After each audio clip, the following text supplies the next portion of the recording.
Hello, my name is Adam. My wife, Jessica, and I have been married for 8 years. I thought we had a great life together. At least I did. Now it's all falling apart, and I feel stupid for not seeing it sooner. Jessica started working as a secretary for Alan, a new director at her company, about 6 months ago. I admit, when she first told me about the job, I was proud of her. She wanted to take on more responsibility, and it seemed like a great opportunity. I even encouraged her. But if I had known what was going to happen, I would have said something different. At first, it was business as usual. She would come home talking about work like everyone else. But gradually, Alan's name started to come up more and more. Alan said this, or Alan thinks that, or Alan is such a great leader. At first, I didn't think much of it. She was excited about her job. But then other things started to happen. Jessica began to distance herself from me emotionally. We used to talk about everything all the time. Now she barely answers when I ask her how her day was. She started staying late at work a few nights a week, claiming they had deadlines. On weekends, she would get random texts and hide her phone when I walked into the room. When I asked her about it, she would laugh it off as me being paranoid. But I knew something was wrong. One night, I finally got up the courage to check her phone. I know it was a breach of trust, but I couldn't stand the uncertainty any longer. What I found shattered me. There were texts from Alan, flirty, ambiguous messages that left me in no doubt as to what was going on. They were calling each other nicknames. He even said he couldn't wait to see her outfit at their next meeting. My heart sank. I couldn't believe it, but at the same time, it all started to make sense. Her distance, her secrecy, the way she always seemed to have a reason to avoid spending time with me. I scrolled further and found more. A hotel room receipt in her emails, dated from one of her supposed working late nights. I felt sick. I couldn't sleep that night. I kept going over it all in my head, wondering where I'd gone wrong. I wanted to confront her, but something stopped me. She'd lied to me so easily before. What was to stop her from turning it around, making me look like the bad guy? Plus, if she was bold enough to do that, what else could she be up to? Plus, I wanted some kind of revenge on Alan. The next morning, I decided to dig deeper. If she was hiding so much, there had to be more. I started paying attention to everything. Her conversations, her actions, her social media. What I found only confirmed my fears. Jessica wasn't just cheating. She was leaving. I found letters in which she consulted with a lawyer about custody of our 2 children. She even told a friend that she wanted the house. The betrayal hurt, but the thought of losing the kids and the house sent me into a panic. I didn't confront her directly because I knew I couldn't afford to lose my temper and give her more reasons to criticize me. She clearly felt like she was the mastermind behind this whole situation, but I wasn't going to let her walk all over me without a fight. So now I'm planning. I haven't confronted her yet because I want to make sure I'm prepared for all the possible consequences. I've already consulted with my own attorney to understand my rights regarding the kids and the house. I've also started collecting evidence, text messages, emails, even photos of her and Alan leaving the office together. I'm trying to be as careful as possible because I know how easily she can twist the story. At the same time, I can't ignore how angry I am. She didn't just cheat. She lied to my face, used me, and started plotting to ruin my life. I can't pretend to be okay with that, but I also can't act on impulse. I need to be smart, not just for myself, but for my kids. They deserve better than being dragged into this mess. I decided to dig deeper, not just into Jessica's actions, but into Alan's as well. I hired a private investigator. I know it sounds extreme, but I wasn't going to risk missing out on something that could give me an edge. The private investigator was worth every penny. Within 2 weeks, I had learned that Alan wasn't just a crook and a scammer. He was also embezzling money from the company. The investigator learned that Alan was using offshore accounts, fake invoices, and kickbacks from suppliers. But the real jackpot? Alan was married. His wife, Sophie, was completely in the dark about all of this.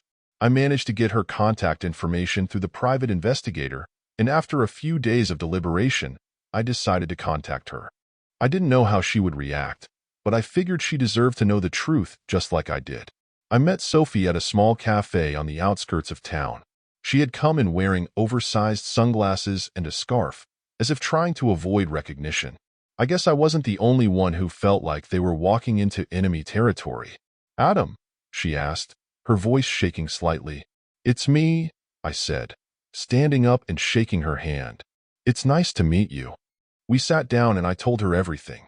I told her about the affair, showing her screenshots of the text messages between Alan and Jessica. Her face went pale, and I could see her hands shaking as she looked through the evidence. "I knew something was wrong," she finally said, her voice breaking. "He was so distant, but I thought it was because he was stressed at work. I never thought about that."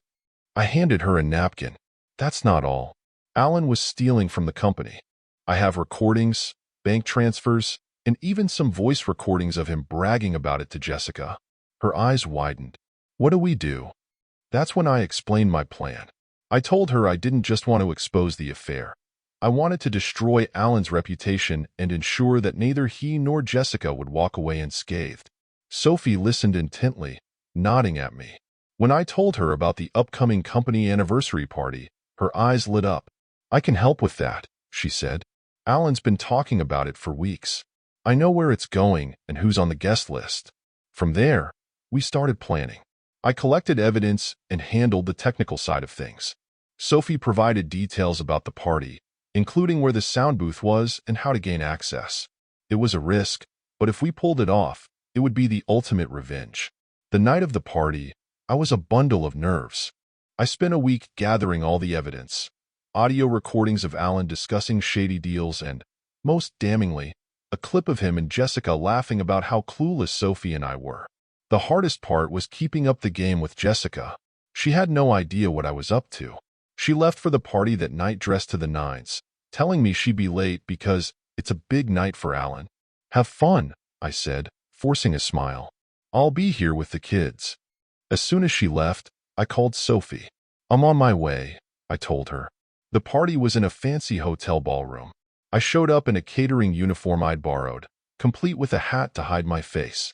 Sophie had already inspected the recording booth and texted me the room number. I slipped in without anyone noticing. It was surprisingly easy. The staff was too busy running around to pay attention to another guy in uniform. The sound booth was small but packed with gear. I quickly plugged in my USB drive and loaded up the audio files. As I worked, I could hear Alan's voice booming from the stage through the monitors. He was giving some pompous speech about leadership and integrity. It made me shudder. The timing had to be perfect. Sophie and I had agreed to play the audio during Alan's speech, when all eyes would be on him. My hands shook as I pressed play. There was confusion at first. Alan's voice continued, but it was clear this was not part of his planned speech. The audio began with him talking to Jessica, in what I recognized as her overly flirtatious tone. "You're such a genius, Alan," she cooed. "No one will ever understand." The room went silent as the audio continued, this time with Alan bragging about a deal that had transferred company money to his offshore account. "They're too stupid to figure it out," he said, laughing. The crowd erupted. I peered through the door to see Alan frozen on the stage, his face flushed as murmurs and gasps rippled through the room. Jessica, sitting in the front row, looked like she'd just seen a ghost. She stood up abruptly, knocked over her drink, and ran out of the ballroom. I watched her disappear, then turned my attention back to the stage. Alan was trying to pull himself together, shouting something about technical difficulties, but no one believed him. The guests were already pulling out their phones, recording everything that was happening. The party ended in chaos. Alan was escorted out by security, and I later learned that Sophie had bumped into him in the parking lot, throwing her engagement ring at his feet. Jessica returned home a few hours later, her face pale and tear-stained. She didn't say a word to me, just locked herself in the bathroom. The next morning, I started packing her things. When she came out of the bedroom, I handed her a suitcase. "What is this?" she asked, her voice shaking. "It's over, Jessica," I said calmly. "I know everything, and now everyone else does too."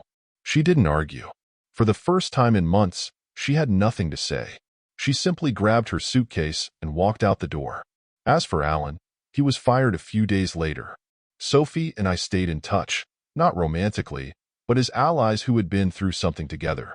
We both agreed that it was nice to see them humbled, but more importantly, it was fair. But that was just the beginning. It was like the calm after the storm. After months of stress, betrayal, and legal battles, I could finally breathe again.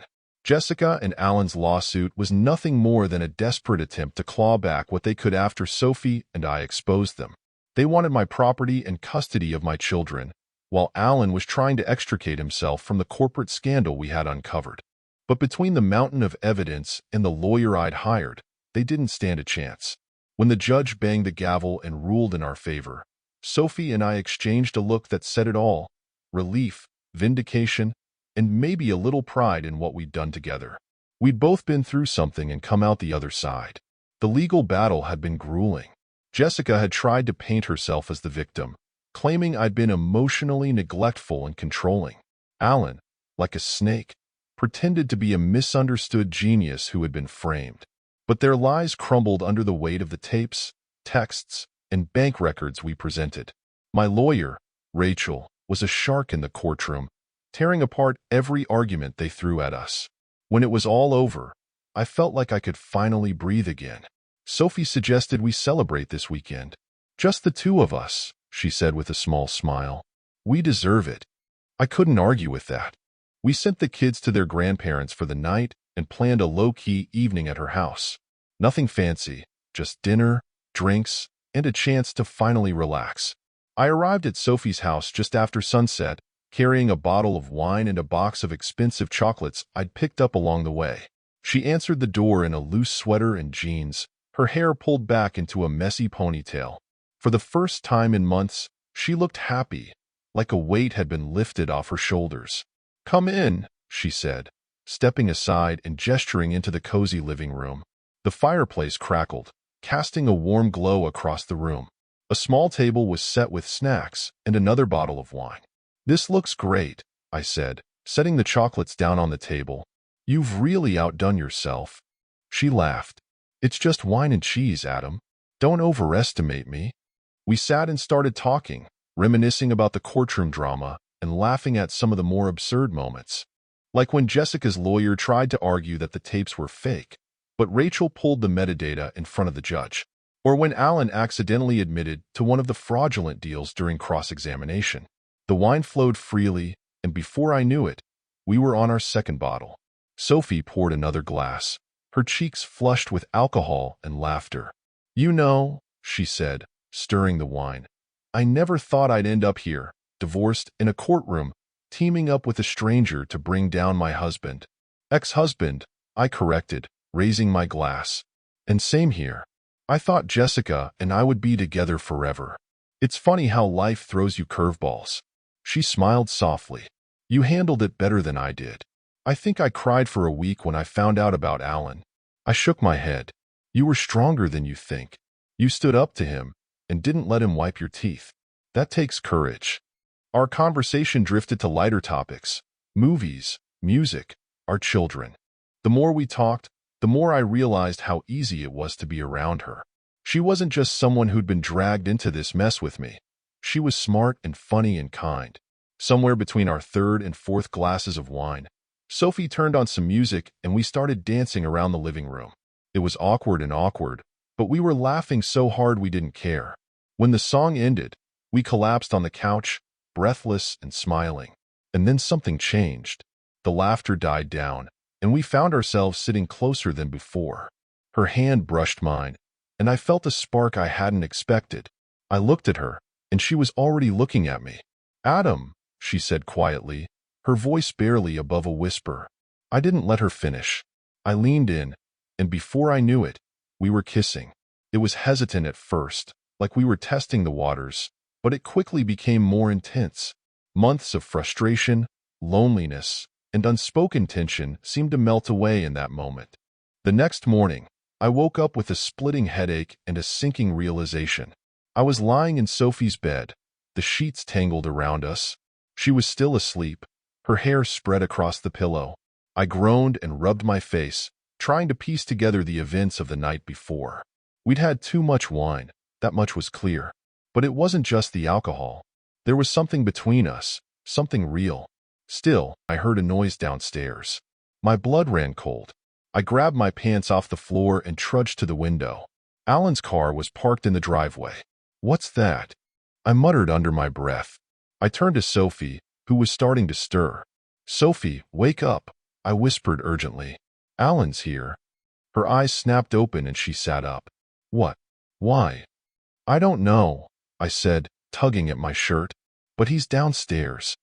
Before any of us could come up with a plan, we heard Alan's voice coming from the hallway. "Sophie, are you home? I just came to get something." We froze, exchanging panicked glances. The bedroom door was slightly ajar, and a moment later Alan's face appeared in the crack.